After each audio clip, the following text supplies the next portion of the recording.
Leur concert débute toujours de la même manière, avec un morceau devenu l'hymne de leur rassemblement festif et rock'n'roll.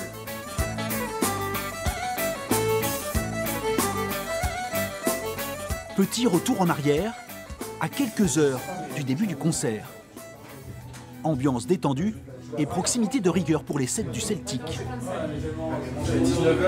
Des musiciens expérimentés qui se connaissent bien, un des secrets de la réussite du groupe. Regardez, avec Mathieu, ça fait 25 ans qu'on est sur la route ensemble, avec Manu aussi. Donc eux, là, tous les deux, c'est pareil, vous jouez ensemble depuis une éternité. Donc il y a quand même des... On se connaît. Il y a 4 tonnes d'expérience, donc tout le monde sait comment ça marche. Tout le monde sait qu'il faut faire attention à l'autre.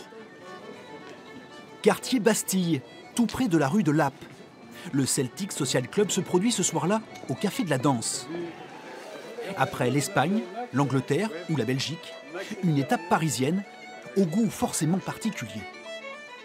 C'est un truc de là, on est devant le Balajo, les gars. Ouais, c'est mythique ça. C'est mythique. À Paris, il y a un petit... Comme si, je sais pas, comme s'il y avait un truc...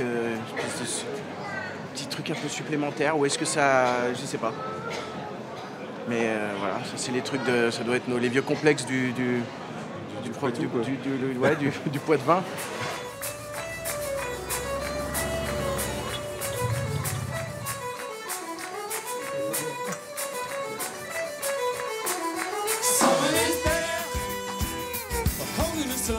Né en 2014, l'histoire du Celtic Social Club s'est écrite en studio avec 3 albums au compteur, mais aussi sur scène, là où leur mélange d'influences prend une saveur encore plus explosive.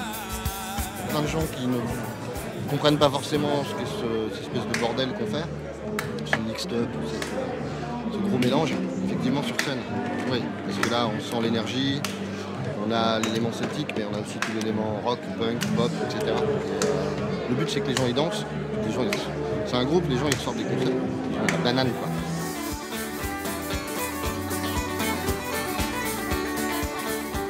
Après plus d'1h30 sur scène, un rapide passage par la loge. Et la soirée va se poursuivre pour le Celtic Social Club. Oh nom de Dieu. Le meilleur nom de Dieu.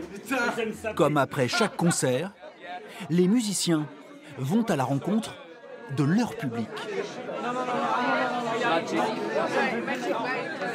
C'est là que tu crées un lien avec le public, parce que sinon tu ne parles jamais aux gens qui viennent te voir.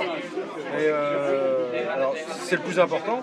Déjà, premièrement, et deuxièmement, ça permet de diffuser notre musique et de vendre des disques, parce que sinon, tu vends plus de disques si tu viens pas à la fin du concert parler aux gens.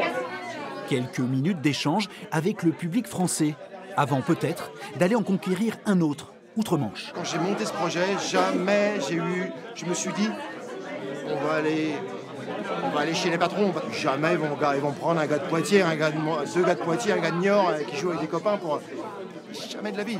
Et puis le hasard a fait que, à un moment, on a fait un titre qui a été découvert par une journaliste importante de la BBC, Bloum, bloum, bloum, bloum, bloum, ça découle. L'écriture du prochain album a déjà débuté. En attendant son enregistrement, en 2020, le Celtic Social Club reprendra la route et les concerts.